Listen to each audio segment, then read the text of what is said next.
Алейкум, құрметті қазақ елі, ағайын туыс бауырлар, аға әпке қарындастарым, бүгін Жаңаөзен қаласында үлкен жағдай болып жатыр. Өздеріңізде ақпараттан естіп жатқан шығарсыздар. Бұндағы азаматтар еріккеннен шыққан жоқ.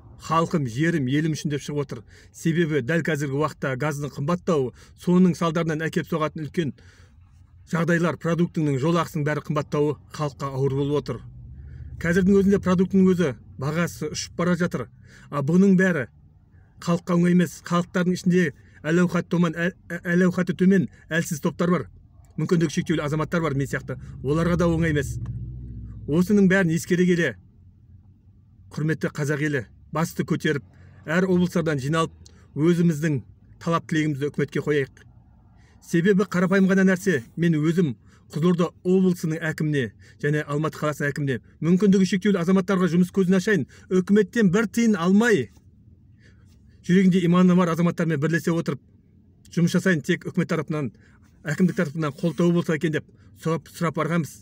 Бірақ құлақтан теуіп алдап сулап шығарып салды. Осыдан кейін үкіметке және де әкімдікке қандай махаббат, қандай сенім, қандай үміт болады? Оянайық қазақтар, оянайық бауырлар.